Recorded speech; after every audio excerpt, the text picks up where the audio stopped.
வாழ்ந்து கொண்டிருக்கக்கூடிய இந்த இதயத்தில் எந்தெந்தும் இடம்பெற்றுக் கொண்டிருக்கக்கூடிய பேரன்புக்கும் பெருமதிப்புக்கும் உரிய தமிழ் உறவுகளே, உங்களுடைய அத்தனை பேருக்கும் என்னுடைய இதயம் கலந்த இனிய வணக்கம் உறவுகளே. நான் உங்களுடைய உதச்சி கோட்டை விஜயன். பேரன்புக்குரியவர்களே, இந்த கடந்த 4 நாட்களாக ஒட்டுமொத்த இந்திய திருநாடும் இன்று மிக ஒரு மன வருத்தத்தில் இருந்து கொண்டிருக்கின்றது. இந்த இந்திய திருநாடு எத்தனையோ இன்னல்களை, எத்தனையோ இடர்களை, எத்தனையோ துன்பங்களை கடந்து வந்த போதும் கடந்த 4 நாட்களுக்கு முன்னதாக இந்த இந்திய திருநாட்டினுடைய தென்கோடி எல்லையாக இருக்கக்கூடிய காஷ்மீரினுடைய பகல்காம் பகுதியிலே பாகிஸ்தானில் இருக்கக்கூடிய அந்நிய தீவிரவாதிகள் இந்திய திருநாட்டில் இருக்கக்கூடிய பகல்காம் பகுதியிலே இந்திய ராணுவ உடையிலே வந்து சுற்றுலா பயணிகளாக இருக்கக்கூடிய 28 பேரை அவர்களுடைய மதத்தினுடைய பெயரால் அவர்களை இகழ்ந்து பேசி சுட்டுக் கொண்டிருக்கின்றார்கள் என்று சொன்னால், இந்த ஒரு தகவல் இன்று ஒட்டுமொத்த உலகத்தையும் ஒட்டுமொத்த இந்திய திருநாட்டையும் மிகப்பெரிய ஒரு மன வருத்தத்துக்கு உள்ளாக்கி இருக்கிறது. இதனுடைய பின்னணியிலே இருக்கக்கூடியவர்கள் யார் என்று பார்க்கிற போது, இதனுடைய பின்னணியிலே இருக்கக்கூடியவர்கள் இஸ்லாமிய தீவிரவாதிகளாக இருக்கின்றார்கள். இந்த உலகத்திலே எந்த மதமும் ஒரு மனிதனுடைய உயிரை பறிப்பதற்கு சொல்லவில்லை, எந்த மதமும் கொலை செய்ய சொல்லவில்லை, எந்த மதமும் கொள்ளையடிக்க சொல்லவில்லை, எந்த மதமும் ஒரு சமூகத்துக்கு ஒரு மனித இனத்திற்கு எதிரான ஒரு செயலை செய்வதற்கு சொல்லவில்லை. இஸ்லாமும் அதை தான் சொல்லுகிறது. இஸ்லாம் பிற மனிதர்களிடம் அன்பு காட்ட சொல்லுகிறது. இஸ்லாம் பிற மனிதரை சக மனிதராக மதிக்க சொல்லுகிறது. இஸ்லாம் இந்த உலகத்தில் இருக்கக்கூடிய அனைத்து உயிர்களும் ஒரு உயிர்தான், படைத்தவன் ஒருவன் தான், ஆனால் அவனுடைய வடிவங்கள் தான் வேறு, அன்புதான் கடவுள் என்பதை இந்த உலகத்தில் இருக்கக்கூடிய அனைத்து மதமும் உரைக்கிற போது, இங்கே மதத்தினுடைய பெயரால், இனத்தினுடைய பெயரால் இந்த கொலை எதற்கு? தீவிரவாதம் இந்த ஒரு மிகப்பெரிய ஒரு கொடுஞ்செயலால் இங்கே கோடிக்கணக்கான மக்கள் இந்த இந்திய திருநாட்டினுடைய சுதந்திரம் பெற்ற பிறகு எத்தனையோ முறை கொல்லப்பட்டிருந்த போதும் இந்திய திருநாடு அமைதியாக இருந்தது. ஆனால் இன்று திருப்பி பாகிஸ்தானுக்கு அடி கொடுப்பதற்காக இருக்கிறது என்று சொன்னால், ஒரு அழகாக பொன்மொழி சொல்வார்கள், பொறுப்பவர்கள் பொறுத்து கொண்டிருப்பார்கள். அந்த பொறுமை அவர்களுக்கு அதனுடைய அளவு குறைகிற போது நிச்சயமாக எரிமலை வெடிக்கின்ற போது ஒரு மிகப்பெரிய தீப்பிழம்பாக வெடிக்கும் என்று சொல்வார்கள். அப்படிப்பட்ட ஒரு தீப்பிழம்பாகத்தான் இந்த இந்திய திருநாடு பாகிஸ்தானுக்கு எதிராக இருந்து கொண்டிருக்கின்றது. ஒரு முறை இருமுறை அல்ல, பல முறை சொல்லியும் அவர்கள் திருந்தவில்லை. உங்களுடைய எண்ணங்களும் உங்களுடைய சிந்தனைகளும் இந்திய திருநாட்டிலே இருக்கக்கூடியவர்களை இரத்தக்கரை பார்ப்பதுதான் உங்களுடைய எண்ணங்கள் என்று சொன்னால், உங்களுக்கு திருப்பி பதிலடி கொடுப்பதற்கும் இந்த இந்தியா தயாராக இருந்து கொண்டிருக்கின்றது. அன்புக்குரியவர்களே, தீவிரவாதம் இந்த ஒரு கொடுஞ்செயல் மனித சமூகத்துக்கு எதிரானது, மனிதர்களுக்கு எதிரானது. இந்த உலகத்திலே தீவிரவாதம் எதற்கு? இந்த உலகத்தில் இருக்கக்கூடிய அனைத்து மனிதர்களும் ஒன்றாக வாழ வேண்டும். அனைவரும் இந்த உலகத்தில் ஒரு புத்தியோடு இந்த உலகத்தில் இருக்கக்கூடிய அனைவர் மீதும் அன்பு காட்ட வேண்டும் என்றுதான் இந்தியா சொல்கிறது. அன்புக்குரியவர்களே, இதே தீவிரவாத அமைப்பு நடத்திய இந்த கொடுஞ்செயலிலே பாகிஸ்தானிலே இருக்கக்கூடிய ஒரு முஸ்லிம் இளைஞர் உண்மையாகவே அங்கு இருக்கக்கூடிய தன்னை நம்பி வந்த சுற்றுலா பயணிகளை காப்பதற்காக காக்கக்கூடிய முயற்சியிலே இறங்கி தன்னுடைய உயிரை பறிகொடுக்கின்றார் என்று சொன்னால், அவர்தான் உண்மையான ஒரு இஸ்லாம்.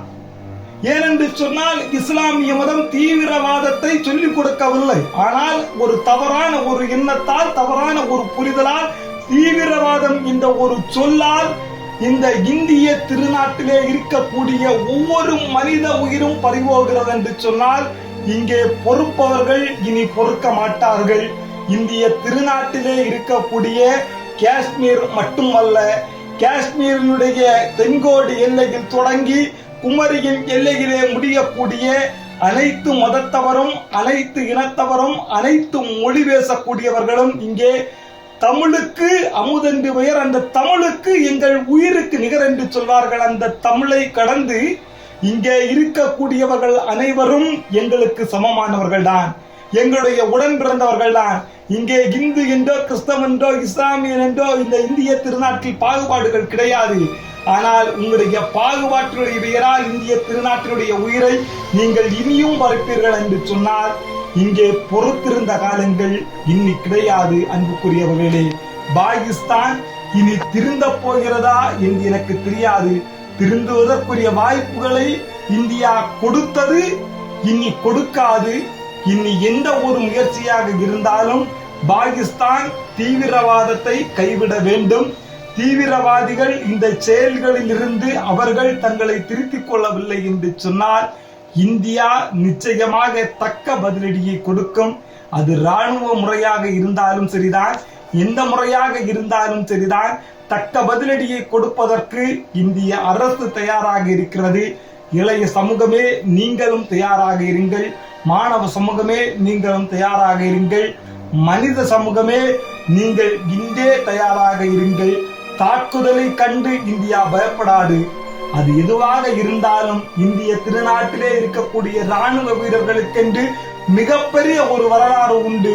ஏனென்று சொன்னால் உண்மையாக நீங்கள் அனைத்து தொலைக்காட்சிகளிலும் நீங்கள் பார்த்திருப்பீர்கள். ஏனென்றால் திருமணமாகி 6 நாட்களே ஆன விமானப்படையினுடைய அதிகாரியை தான் தீவிரவாதிகள் சுட்டுக் கொண்டிருக்கின்றார்கள். 6 நாட்களான அந்த மனைவி தேனிலவுக்கு செல்லக்கூடிய இடத்திலே கணவனுடைய உயிரை பறிகொடுத்து விட்டு அந்த கணவனுடைய ஒரு பூத உடல் இருக்கக்கூடிய இடத்திலே கண்ணீர் மல்க அஞ்சலி செலுத்துகிறாள்.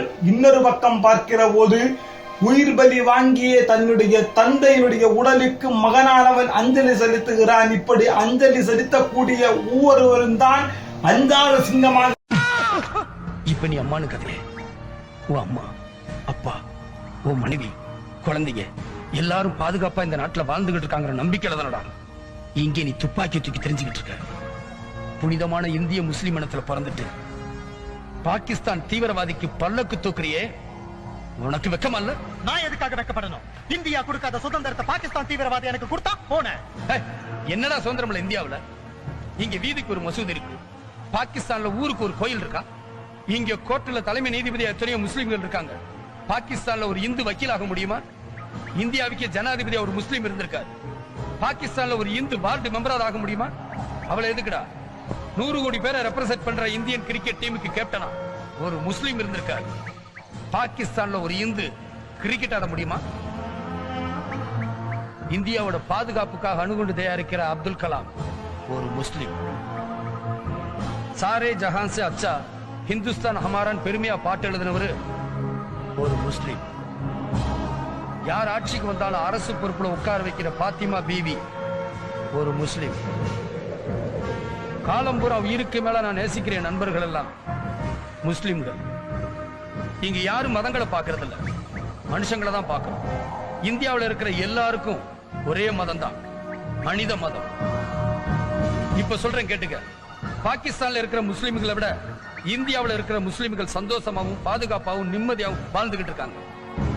இந்த உண்மை உன்ன மாதிரி உணர்ச்சி வசப்பட்ட முட்டாள்களுக்கு தெரியுமோ தெரியாதோ, உங்களை எல்லாம் பிரெயின் வாஷ் பண்ணிக்கிட்டு இருக்க தீவிரவாதிகளுக்கு தெரியுமோ தெரியாதோ, நடக்கிறதையெல்லாம் மௌனமா பார்த்துக்கிட்டு இருக்க உலக நாடுகளுக்கு தெரியுமோ தெரியாதோ, அன்பே உருவான அந்த அல்லாவுக்கு தெரியும். கார்கில்ல இருக்கிற ஒரு கல்ல கூட அசைக்க முடியல. காஷ்மீர் ஆப்பிள் ஒன்னாடா உங்களுக்கு? காஷ்மீர்ல இல்ல, இந்தியாவில இருந்து ஒரு புல்ல கூட உங்களால புடுங்க முடியாது. இந்த கோட்டையிலடா எந்த கோட்டை எதிரில வந்தாலும் அதை தூள் தூளாக்குற தைரியம் நெஞ்சில இருக்கு, உறுதி கண்ணில இருக்கு, நம்பிக்கை மனசுல இருக்கு, ஆண்டவனோட துணை இருக்கு. மஹபூப் சுப்ஹானி, மாசுக் ரெஹ்மானி,